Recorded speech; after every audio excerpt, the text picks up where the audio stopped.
Hey guys, it's Housewife in Heels. I'm here with my latest shoe review, this one being the Choo Giselle 120mm over-the-knee boots.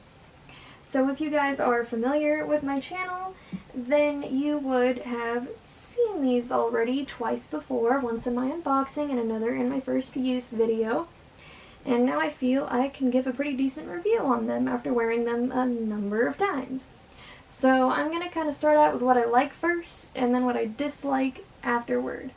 So there are many things that I like about these shoes, but the first thing that drew me to them was this 120 heel that's kind of chunky, at least chunkier than any other 120 that I own that I can think of off the top of my head, because now my collection's getting a little bit big.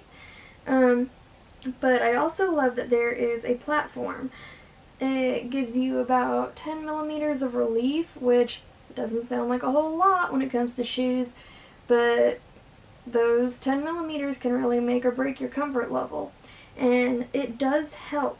I have run errands in these, I have grocery shopped in these, I have done plain mundane things out and about in these, so I have definitely put them to the test. And I found at a 120 heel height, I was able to get away with wearing these for about 4 hours until I started to develop pain just from being at such a high heel pitch. So definitely not for all day wear unless all day you are sitting on your butt not walking around hardly. Walking around, I can get away with it for about 4 hours. One thing that I also love about these is this almond toe. It's not a super pointy toe like something, say, a So-Kate or even the Nooks by Jimmy Choo.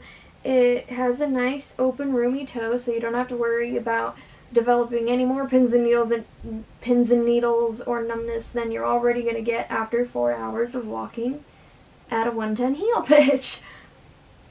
So they definitely designed these to have the sexiness of the 120 height while making them a little bit more comfortable. It's never really gonna be done having a 120 that's totally comfortable, but they definitely did what they could in the design process to make this more bearable to wear. I also like how it feels in the leg. These, at least on me, have a slouchy look to them. Not super slouchy, but baggy enough. I have thin legs, and these, if you have, say, average legs or maybe a slightly wider leg, you could get away with wearing these, but I would advise if you're going to get these or is something the likes of, and you do have a little bit of a wider leg, definitely wear them with like jeans or tights or something like that, because something that I do not care for about these is that these are a struggle to get on, and then they are a war to get off. I wore these with a dress in my first impressions video, and oh my goodness, I didn't wear any hosiery. I did not wear any hosiery or anything like that, because when I like to test out shoes, I like it to just be me, and if I have to wear them, like in this case I did, socks and just my feet. I prefer it just to be about the shoes when I go ahead and do things like that. And it took about a good 5 minutes of having my husband pull my shoes off of my feet. I was having to lay there and wriggle while he's standing and pulling. So be advised, if you get these shoes, even if you've got thin legs like myself, they are going to be a battle to get on and off. They're much easier to get on, but they still don't slip on and off like, say, a Louboutin Eriza or something to that effect.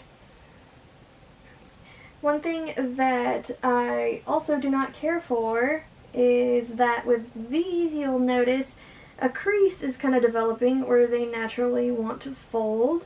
So eventually I'm going to have to get one of those inserts that you actually stick in the boot for it to hold its shape. While it does hold its shape pretty well, it takes a little bit of effort to make it not want to stand up, especially when you've got a whole leg in it. When you're wearing this when you're actually wearing this, they stay up just fine. Some people have concerns wearing over the knee boots that they might fall down your leg as you wear them. These did not cause me a problem, but just that little crease bugs me, and if I'm spending my hard-earned money on designer footwear, yes, I will nitpick. However, other than that, the leather looks good. They have withstood my testing, at least, and I've even shown you before in a Pigalle Feliz comparison video that I managed to ding up one of my Louboutins on the heel around here, and these are just straight up leather. These can get dinged up really easily, but because the heel is just a little bit thicker, it's not going to get banged up anywhere near as quickly as, say, the heel of a Louboutin, which we all know are definitely thinner than, say, my pinky, and I've got very small hands. But overall, I will continue to wear these. I will continue to fight the good fight of getting them on and off. And I hope you guys either learned something from this video, you just happen to like watching me either walk and talk about shoes, or you just, I don't know, like to watch me talk in general. Then thanks for watching. I hope you guys enjoyed it, and I will hopefully see you in the next pair of shoes. Bye!